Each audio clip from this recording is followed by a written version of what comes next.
Alumnos, buenas tardes. Alumnas, buenas tardes. En la clase pasada habíamos hablado algo relacionado a la deuda externa. Y cuando hablo de deuda externa, se me viene a la mente, al toque se me viene a la mente, de dos expresidentes, Fernando Belaúnde Terry, en su segundo gobierno, y el otro, Alan García. Entonces, cuando Fernando Belaúnde Terry estuvo en el gobierno, solicitó un préstamo al Fondo Monetario Internacional, pagaderos en varios años y de un 25%. Cuando agarra y llega al gobierno Alan García y pregunta, bueno, ¿y esta plata de 25% del total, a dónde va? Va pues al Fondo Monetario Internacional para pagar la deuda que hemos solicitado a esa institución. ¿Qué? ¿25%? Sí, no, ni lo pongan el 25%. Si es que quiere el Fondo Monetario Internacional, pongan ustedes el 10% es el pago. Así que lo que hicieron ese contrato con el señor expresidente de la República, Fernando Belaúnde, no lo voy a reconocer, sino tan solamente yo voy a pagar el 10% de la deuda externa. Se ganó el Perú como un país tramposo. Se ganó el Perú como un país tramposo. Y empezó el Fondo Monetario Internacional a difundir, a hacer reconocimiento a todos los países que prestaban dinero para decirle, no le presten dinero al Perú, porque es un país tramposo. ¿Y cuándo se recuperó esa situación? Para que no le digan al Perú país tramposo, durante el gobierno de Alberto Fujimori. Fujimori agarró al llegar al poder y dijo, sí, hay que pagar. ¿Sí? Entonces, ¿qué sucede con la biodiversidad y desarrollo sostenible? Ya estamos en la unidad 6. El Perú, país biodiverso y desarrollo sostenible. Cuando hablo del Perú sobre la biodiversidad, se me viene a la mente la zona amazónica, nuestra Amazonía. Y cuando hablo sobre la Amazonía, se me viene a la mente ese grupo de hermanos que estuvieron aquí en noviembre, creo, en diciembre, en donde nos invitaba a cuidar nuestra Amazonía. Amazonízate, porque tenemos que el Perú es un país enfermo, porque nosotros lo estamos haciendo daño. Estamos aprovechando en forma irracional nuestros recursos naturales, nuestros recursos que existen en la costa, en el mar, en la costa, en la sierra, en la selva.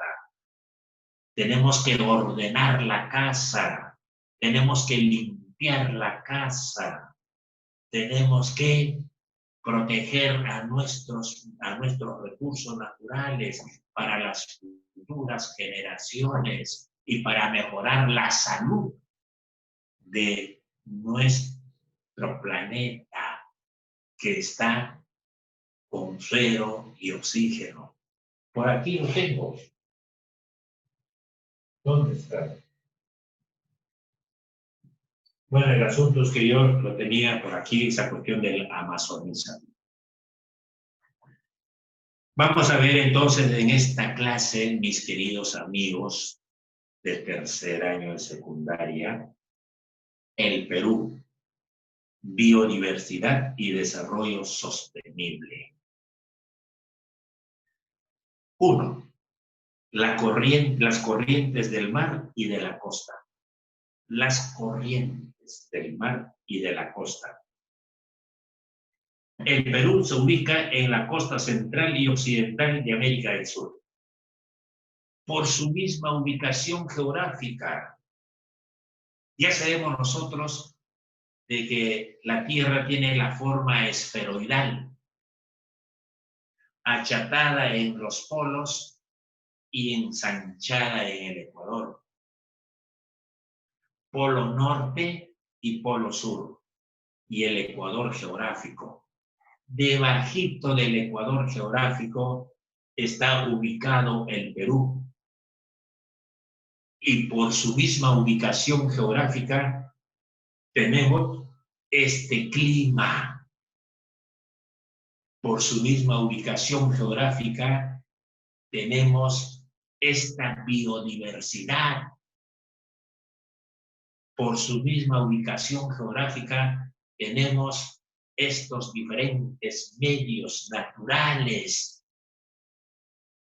Por eso, muchos países a nivel mundial agarran y comentan y dicen: Perú es un país rico en recursos naturales, pero somos ricos en recursos naturales por nuestra propia ubicación geográfica, que no los tienen otros países. Japón, siendo un país pequeño y tiene diversidades, pero no lo tiene tal cual lo tiene el Perú. Y sin embargo es un país que está en vías de desarrollo. Es que tiene que comprar, tiene que adquirir, tiene que importar recursos naturales de otros países. En cambio, nosotros tenemos nuestros recursos naturales, tenemos nuestra biodiversidad y sin embargo somos país subdesarrollado. ¡Qué barbaridad! Se ubica en la costa central y occidental de América del Sur. Eso ya lo sabemos nosotros. Por ello, es un espacio de características tropicales. Claro, clima tropical y con una gran biodiversidad. Son por cuestión de la misma naturaleza. Factores que explican la diversidad del Perú. ¿Cuáles son esos factores que explican esta diversidad que tiene nuestro país? Latitud. No me confundan con altitud. Altitud es sobre el nivel del mar, la altura. Y latitud. El Perú está ubicado entre los 0 grados y los 18 grados de latitud sur, lo que determina el clima tropical. Sobre este 0 grados a 18 determina el clima tropical. Elevada temperatura y humedad. Es decir, por la misma ubicación geográfica tenemos estos fenómenos. Y las áreas cubiertas de selvas y bosques lluviosos. Selvas y bosques lluviosos. ¿Por qué selvas y bosques lluviosos? Por la misma cadena de los Andes, que está, digamos, ubicado en la zona andina. La temperatura, la presión, que es ello, los elementos naturales que vienen del océano Atlántico, no pasan esa elevación de los Andes del Perú para que llegue a la costa las lluvias, por decir. Es decir, es una especie de cortina los Andes del Perú. Y como no pasan esos fenómenos naturales que vienen con agua, qué sé yo, va a tener que convertirse en lluvia en la zona de la selva. 1. Las cordilleras de los Andes ¿Qué pasa con las cordilleras de los Andes? Actúan como una barrera, lo que estoy diciéndoles, que impide el paso del aire húmedo del Atlántico al Pacífico. ¿Quién impide?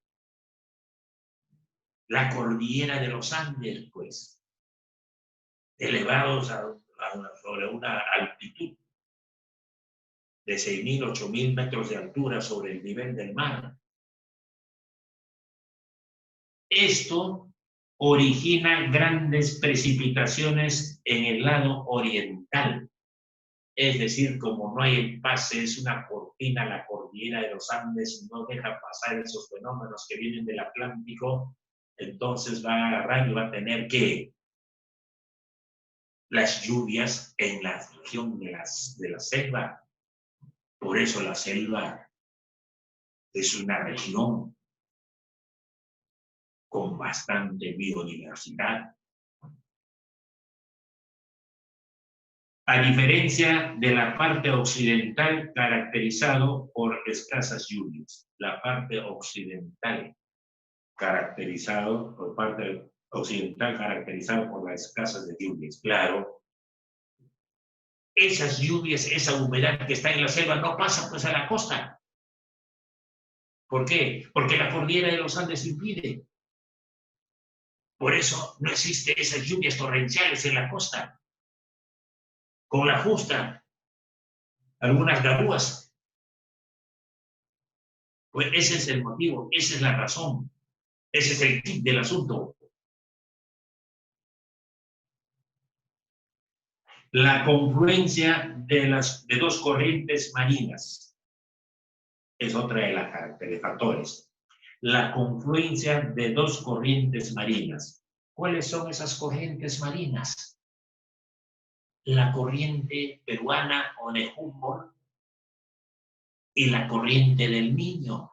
Ahí están las dos corrientes marinas. La corriente del Niño, agua tibia, y la corriente de Humboldt o la corriente peruana de aguas frígidas. La corriente peruana de Humboldt de aguas frías, lo que estoy diciéndoles, se desplaza de sur a norte. De sur a norte se desplaza la corriente de Humboldt y determina que la costa presente un clima templado. Este clima que tenemos se debe a la presencia de la corriente de Humboldt. Profe, ¿y la corriente del Niño? Son sus aguas cálidas. Descienden del norte hacia el sur. Aguas cálidas descienden del norte hacia el sur. El mar frío comprende el área donde la corriente peruana o de Humboldt ejerce su influencia.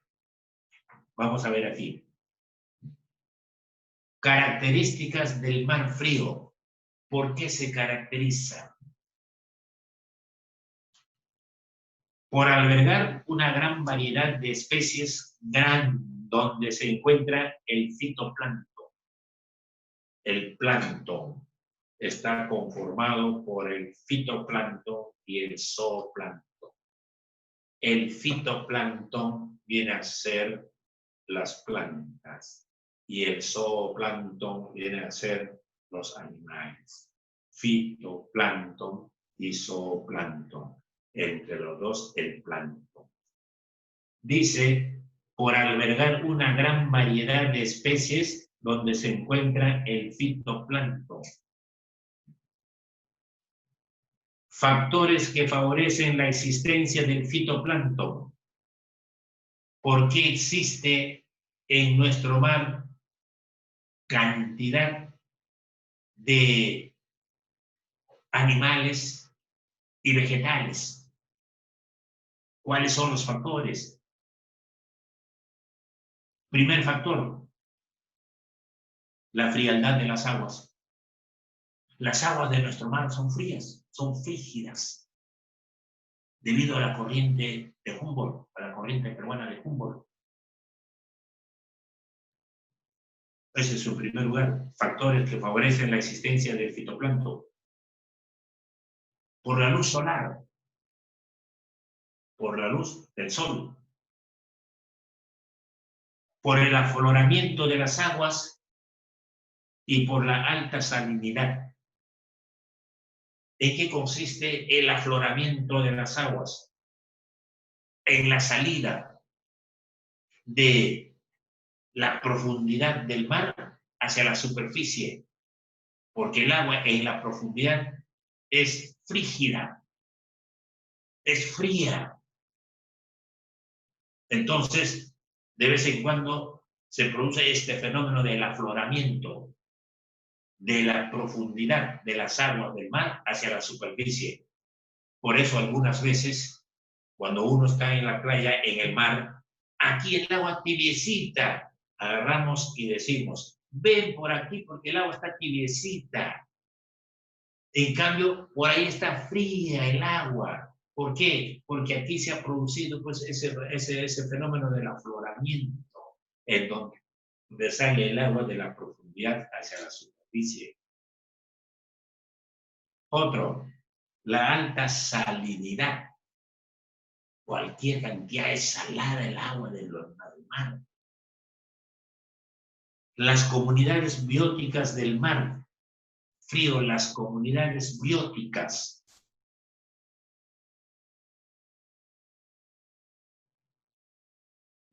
Tenemos aguas libres, las comunidades de aguas libres, allí viven. En las aguas libres, allí viven los cetáceos. Allí viven los lobos marinos. Allí viven los piqueros en esa zona. Comunidades bióticas del mar, las comunidades de aguas libres, donde viven los cetáceos, lobos marinos y los piqueros. Los fondos marinos, allí viven la chica, la pintadilla y el cangrejo. No solamente ellos, sino estoy citando tan solamente 2 o 3, pero viven cualquier cantidad. Las comunidades de las brisas marinas, allí viven los moluscos, los chanques, muy cangrejos. ¿Sí? Listo. Muy bien, chicos. Ya creo que se ha terminado la clase con ustedes. La corriente peruana, la corriente del Niño. Por esta vez no les voy a dejar ejercicios de esta clase, porque voy a dejar tan solamente uno por semana, porque muchos alumnos agarran y dicen mucha tarea, posiblemente los otros profesores también están dejando tarea, entonces no quiero saturarles porque historia, ciencias sociales tengo con ustedes 2 horas a la semana. Voy a dejar tan solamente 1 hora de ejercicios, de tareas para que lo vayan desarrollando y no estén ustedes con que tenemos mucho trabajo, mucha tarea, etcétera. ¿Está claro? Listo. Ya, mi querido.